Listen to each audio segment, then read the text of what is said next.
السلام علیکم ناظرین، پروگرام ٹیسٹ اور رومان کے ساتھ میں ہوں افضل ایوبی۔ ناظرین، سے پہلے کہ ہم اپنی گفتگو کا آغاز کریں، پہلے دیکھتے ہیں ماہرین اس حوالے سے کیا کہتے ہیں۔ آج کا جو ہمارا ایشو مین ہے وہ ٹیکسیشن ہے کہ گورنمنٹ ٹیکس کولیکٹ کرنا چاہتی ہے اور ہم تاجر حضرات اس کو خوش دلی سے دینا چاہتے ہیں۔ جو ڈفرینسز ہیں، جو پرابلمز ہیں، وہ ہے طریقہ کار پہ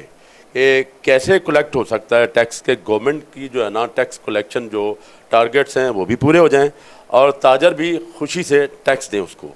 اس میں سب سے بڑی بات یہ ہے کہ ہماری گورنمنٹ جو ہے نا جی اس نے انڈائریکٹ ٹیکسز کی بھرمار کی ہوئی ہے۔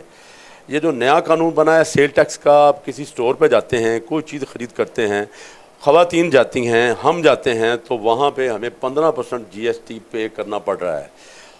پانی پہ ہم ٹیکس دے رہے ہیں، بجلی پہ بے تحاشا ٹیکس ہم دے رہے ہیں، پانی پہ بے تحاشا ٹیکس ہم دے رہے ہیں،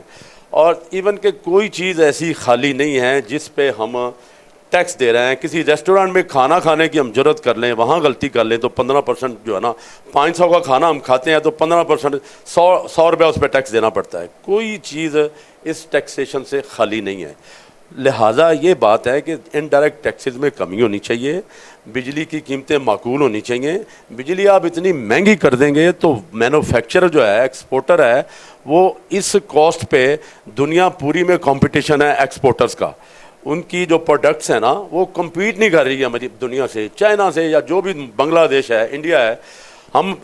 20 روپے کا یونٹ کمرشل دیں گے کسی مینوفیکچرر کو تو وہ کمپیٹ کیسے کرے گا؟ اس دنیا میں جو ایکسپورٹرز ہیں ان کے ساتھ بڑا مقابلہ ہے، مقابلے کا رجحان ہے۔ سب سے پہلے تو ہمیں انکریز کرنا چاہیے اپنے ایکسپورٹ کو اور ڈیکریز کرنا چاہیے ہمیں امپورٹ کو۔ ہم امپورٹ میں ہماری پالیسی جو ہے نا عجیب و غریب قسم کی ہے، ناقابل فہم ہے کہ ہم جو را میٹیریل ہے اس پہ ہم نے جی ایس ٹی لگا دیا 17%، اس پہ جو کسٹم ڈیوٹی ہے وہ 3 ٹائم ہم نے انہانس کر دی ہے کہ جو چیز میٹیریل ہم منگوائیں گے، پروڈکٹس بنائیں گے ہم اس کا، وہ تو ہمیں پروڈکٹس کی جو باہر سے چائنا میں آ رہی ہے نا کوئی چیز، کنزیومر جو آئٹم ہے، پروڈکٹس آ رہی ہے، فائنل آئٹم آ رہی ہے، اس پہ آپ نے کوئی ٹیکس نہیں لگایا، کوئی ڈیوٹی نہیں لگائی، کوئی چیز جو ہے نا اس پہ افیکٹ ہی نہیں کر رہی۔ آپ نے لے دے کے سارا جو را میٹیریل ہے نا، سارا کسی چیز کا انڈر جو پروڈکشن مینوفیکچرنگ آئٹم ہے نا اس پہ لگا دیا سارا ٹیکس۔ تو آپ کے لیے یہ مقابلہ کرنا نا انٹرنیشنل زون میں ایکسپورٹر کے ساتھ جو کمپیٹ کرنا بڑا مشکل ہو جائے گا۔ دوسرا یہ ہے کہ یہ جو ٹیکسیشن ہے، یہ ہم مانتے ہیں اس بات کو کہ یہ آسان طریقہ ہے ٹیکسیشن کا ایز اے فکس ٹیکس۔ اب فکس ٹیکس جو ہے نا وہ تاجر خوشی سے دینا چاہتا ہے کہ یار مجھے جو ہے نا اس قباحت سے بچایا جائے کہ میرے پریمزز پہ آگے چھاپے پڑیں، میرا ریکارڈ چیک ہو، اور میں جو ہے نا اس سے پریشان ہوں، میں کو جتنا ٹیکس دینا اس سے دگنی قیمت کا میں منشی رکھوں، اکاؤنٹنٹ رکھوں، میرا حساب تیار کرے، سارا کچھ کرے۔ اس چیز سے تاجر لوگ جو ہے نا اوائڈ کرنا چاہتے ہیں اور یہ ان کے لیے فیوریبل آفر ہے۔ اس میں یہ چیز ہے کلیئرنس ہونی چاہیے کہ یار یہ جو فکس ٹیکس ہے کس کیٹیگری پہ کتنا لگنا ہے، اور ابھی تک اس کی وضاحت ہمیں نہیں آئی۔ یہ سارا ایکسپلین کرنا پڑے گا گورنمنٹ کو کہ یار کہاں سے شروع کرنا ہے، اس میں کون بندہ جو ہے نا فال کرتا ہے، اور آیا کہ جو پرانے ٹیکس دہندہ ہیں، ٹیکس پیئر ہیں، اس میں بھی وہ اویل کر سکتے ہیں اس کو۔ اس کی وضاحت بھی نہیں آئی کہ جو پرانا بندہ ٹیکس پیئر ہے اور اس کو یہ مل سکتی ہے سہولت، فکس ٹیکس کی نہیں ملے گی، کون کون سی کیٹیگری اس میں فال کرے گی، اور یہ چیزیں جو ہے نا ابھی ساری وضاحت طلب ہیں۔ اور دوسرا جو ہے نا گورنمنٹ کو جب بجٹ گورنمنٹ بناتی ہے، جب فنانس بل آتا ہے تو اس میں اس وقت نہیں دیکھا جاتا کہ یار یہ جو ہم ظلم کرنے جا رہے ہیں لوگوں پہ، اتنا ہائی جو ریٹ ہے ہمارا ٹیکس کا، پھر اتنا والیوم ہے، بگ والیوم ہمارا ٹیکسیشن کا، یہ کلیکٹ کیسے کریں گے؟ جبکہ پچھلی پریویس ہسٹری ہماری جو ہے 70 سال کی، ہمارے ملک میں کتنا ٹیکس کلیکٹ ہوتا ہے،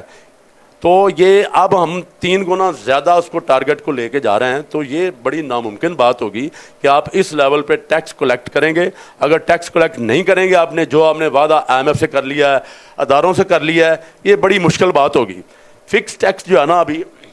اس کی جو ہے نا ڈیٹیلز ایکسپلینیشنز نہیں آئی، اور اس میں ساری چیزیں ابھی جو ہے نا انڈر مینشن ہے کہ یار ہر دکاندار کو یہ نہیں پتا کہ یار میں کس کیٹیگری میں فال کرتا ہوں، یہ مجھے اسکیم جو ہے نا اویل کرنے کی اجازت ملے گی نہیں ملے گی، کتنا ٹیکس ہوگا، کہاں سے شروع ہوگا، کیپٹل کتنا ہوگا اس کا، اور پریمزز کا لوکیشن کیا ہوگی, گاؤں کی دکان ہوگی, یہ لبرٹی مارکیٹ کی دکان ہوگی, یہ اچھرے کی دکان ہوگی, یہ شالمی کی ہوگی, اس میں ہول سیلر آئے گا نہیں آئے گا, یہ ریٹیلر کے لیے ہے, ہول سیلر کے لیے ہے, کون کون سی کیٹیگری ہے جو اس میں فال کرے گی, یہ تھوڑی وضاحت آ جائے تو ہم اس کو ویلکم کریں گے. یہ جو اسکیم ہے نا فکس ٹیکس کی, اس میں رشوت ستانی کم ہوگی, اس میں جو انوالو ہوتا ہے نا محکمہ ڈپارٹمنٹ, جو ایف بی آر کے جو بندے ہیں جو داؤ بتاتے ہیں, وہ کہتے ہیں اس طرح ٹیکس بچا لو, اس طرح ٹیکس بچا لو, اس چیز سے ہمیں بچنے کا موقع ملے گا. اور سارا ٹیکس جو ہے نا گورنمنٹ کے خزانے میں جائے, اور یہ رشوت دینے سے بچ جائیں ہم, اور بڑی بڑی ہیوی فیسیں دینے سے بچ جائیں, سیدھا ٹیکس دیں ہم گورنمنٹ کو, گورنمنٹ کے خزانے میں جائے, تاکہ یہ اس میں نا ہینگی پھینگی اور پھر ایک خوف ٹیرر کی جو فضا اس وقت جا رہی ہے نا کاروباری بندوں کو, آئے دن چھاپے پڑ رہے ہیں جی, آپ سٹاک چیک کر رہے ہیں جی, کہاں سے مال نکلا ہے, اس کی رسید دکھاؤ جی, کس نے کتنا مال بیچا ہے. یہ بڑی ایک میں نامناسب بات ہے کہ آپ خوف زدہ کر رہے ہیں تاجروں کو, فیسیلیٹیٹ نہیں کر, ان کا خوف اتاریں کہ یار ہمیں آپ کو کوئی پریشانی نہیں ہوگی, آپ اس ٹیکس اسکیم کو کامیاب کریں اور ہمارے ساتھ ایگری کریں. اور میں یہ تہ دل سے یہ ان کا شکریہ ادا کرتا ہوں جو ہمارے ایف بی آر کے چیئرمین ہیں, کہ انہوں نے یہ اسکیم جو ہے نا تاجروں کی جو سجیسٹ پر یا ان کی خواہش پر یہ رائج کیا ہے, اس کو ہم ویلکم کرتے ہیں, اور اس پہ انشاءاللہ تعالی تمام تاجر حضرات خوش دلی سے عمل بھی کریں گے.